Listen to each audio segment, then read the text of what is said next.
In this video, I'm going to be reviewing the 2023 horror film Winnie the Pooh, Blood and Honey, and show you how to make a honey whiskey cocktail with a bit of a bite I've named Bloody Honey Pot. Today, on the Martini Shot.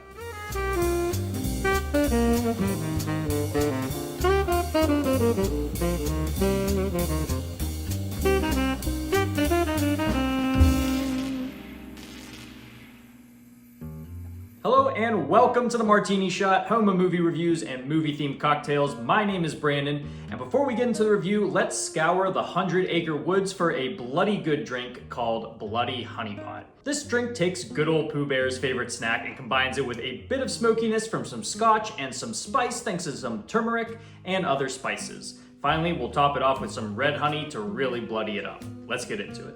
Alright, so before we get started on the cocktail itself, we need to prep our glass. You can use pretty much any kind of stemless glass you want.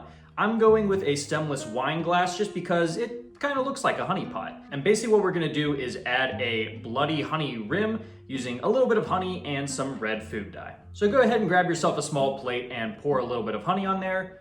Add about 1 or 2 drops of red food coloring and then mix it together until it's nice and red. Next, we're going to be dripping that honey into the glass. You can use a knife for this or any other tool you prefer, and you can also use as much honey as you'd like. But once you're done, go ahead and throw that glass in the fridge so the honey can go ahead and hold while we build the drink. All right, now in your shaker, we're going to be adding the base spirit, which is going to be scotch. I find the smokiness of scotch is going to pair really well with a lot of the other savory elements that go into this drink. And you're going to be doing 2 ounces of scotch. Next, you're going to need to get your hands on some turmeric juice, and you're going to be doing 1 ounce of that. And now for a little bit of sweetness, we're going to be doing a honey syrup. Basically what you're going to do is take 1 part honey with 1 part water, throw it in a saucepan, put it over medium heat, and wait until it combines into a nice, easily pourable syrup. You don't have to do this, you can do straight honey if you'd like. I just find it a little bit easier to measure this way. And you're gonna be doing 1 ounce of honey syrup. Next, let's throw in some tartness with some lemon juice. You're also gonna be doing 1 ounce. And now we're gonna get a little bit more playful with our ingredients, starting with some hot sauce. This is gonna add a nice little bite.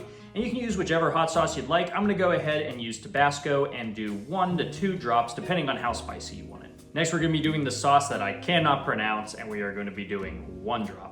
And then finally, we're going to be seasoning this cocktail a little bit because it's already pretty savory. It makes sense to go ahead and include some salt and some pepper. So go ahead and do a pinch of some freshly ground black pepper alongside a pinch of salt. Let's get some ice in the shaker and shake to chill. All right, let's go ahead and grab our prepared glass out of the fridge and strain our cocktail into it over some fresh ice. And there you go. Now you have a bloody honey pot.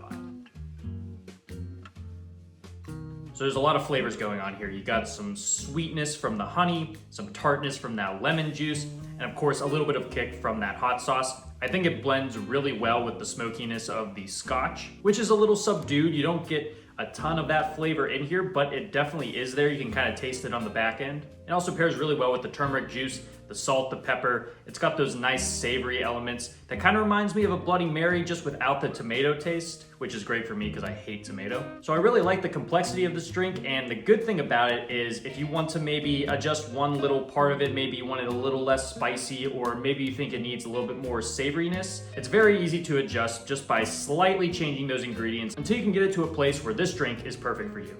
Now that we have our drink, let's jump straight into the review of Winnie the Pooh, Blood and Honey. If you aren't up to date on your public domain news, A.A. Milne's 1926 children's book, Winnie the Pooh, left the realm of copyright and is now free to interpretation and adaptation since January of last year. This essentially means anyone can create their own stories revolving around the famous bear and his friends, as long as they don't contain anything iconic that Disney is responsible, like Pooh's red shirt, or characters who appeared in follow-up stories from Milne. Sorry, Tigger, we still got another year in copyright jail for you. So with one of the most iconic children's characters ever now usable by anyone, it was only a matter of time until some people came along and did the obvious with this, trying to ruin your childhood. Having classic cartoon characters in a darker, mature story is not a new trend. Ideas and fan art of this theme have been floating around for decades at this point. Hang around the internet for enough time and you're sure to find drawings or animations of Mario getting high on mushrooms or Scooby-Doo and the gang hunting real monsters. There's a certain sick attraction to seeing a character we've come to associate with simpler times and blissful ignorance, and adding a mature coat of paint seems to help us grapple with our own aging and maturing. Sometimes this kind of idea can work, helping to modernize a classic character while giving fan service to an older audience that may have grown up with these stories. Other times, it's nothing deeper than a cheap attempt to garner nostalgia points with the simplistic idea of what if X, but adult. Any guess which of these Winnie the Pooh Blood and Honey fall into? Truthfully, this is a film I probably would have skipped initially, but because this film generated a ton of online hype after the public domain announcement, I decided to give it a go and see what they could do with the IP. The answer? Not much. Winnie the Pooh Blood and Honey is exactly what you'd expect on face value. A cheaply made slasher horror film featuring grotesque versions of beloved characters that does nothing new, interesting, or good for that matter. It's one of those films that you'd find at the bottom of Tubi or Shudder, not in an actual theater. But I was lucky enough to see it on a big screen in all its bloody, stupid glory. The story starts out familiar enough, explaining human boy Christopher Robin befriending a group of talking animals in the 100-acre woods. Eventually, Christopher grows up and leaves for college, leaving the animals to fend for themselves. The animals start to grow hungry in the winter without Chris bringing them food, and in desperation, they decide to eat Eeyore. This traumatizes them, driving them crazy and psychotic. Years pass, and an unsuspecting group of girls on a getaway trip inadvertently stumble into the twisted sight of Winnie the Pooh and Piglet, who are now hulking murderers ready to spill some blood. Really, there's nothing more to it than that. It plays out pretty much exactly as you'd expect, with little to no identity beyond its borrowed IP.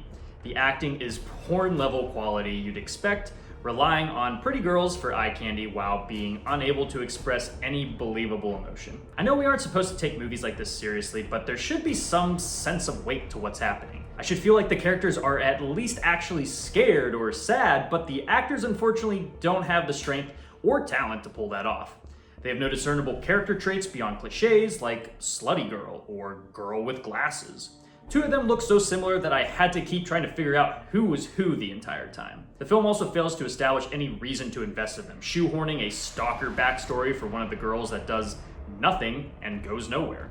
The girls don't feel like they're friends and aren't likable or unlikable enough to make me give a shit about them being killed. The script doesn't give them much to work with though, opting for incredibly generic dialogue and story beats.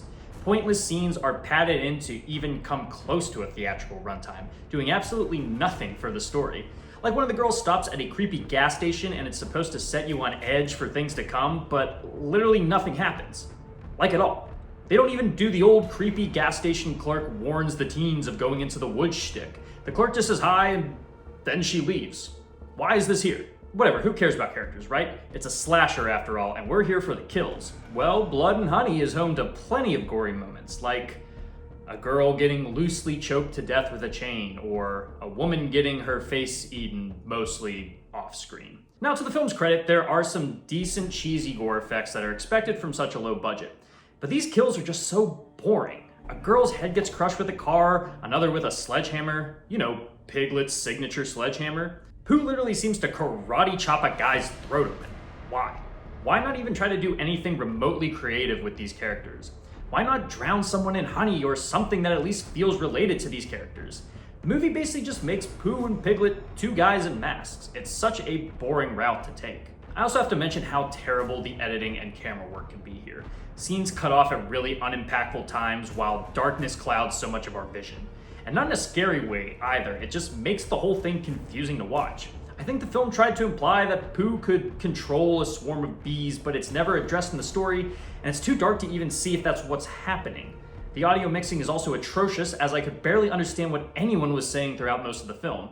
If I couldn't hear the dialogue in a loud movie theater, I have no clue how you're supposed to hear this at home on a smaller screen. Then there's also some really random uses of what look like CGI, like when a girl's head gets crushed by a car, her head seems to digitally squish. Very jarring, but very funny. Can I give this film some positive? Sure. The masks they use for Pooh and Piglet are fine, more so Pooh's. There's some actual mouth movements that make it seem like less of a mask, even if it's incredibly clear it is. There's also maybe one or two decent shots here filmed with what seems like a much higher quality camera. And yeah, it is good for a few laughs at how bad it is, but making bad movies for the sake of being bad isn't entirely something to be proud of. I feel bad for picking on a film that was made for less than $1 million, but there's so much proof out there that money can't always buy creativity. There's just nothing special to this film in terms of its story, writing, characters, violence, or technicals. It's capitalizing on a beloved IP and using it as an excuse to make something you've already seen before. Take the Winnie the Pooh elements out of here and you wouldn't give this film a second thought. It lacks the charm to make it a cult classic, and I can't really justify rushing out to see it unless you're stumbling out of a bar blitzed off your ass and want to have a good intoxicated laugh. But buckle up, we're sure to get a lot more kinds of these films in the future.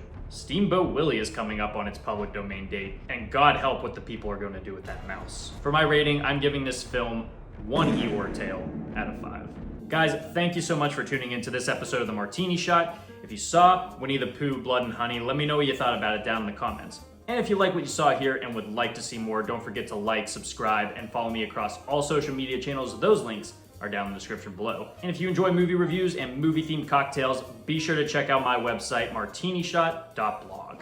Until next time, thank you again for watching. I'll see you in the next one. Live deliciously, but please remember to drink responsibly.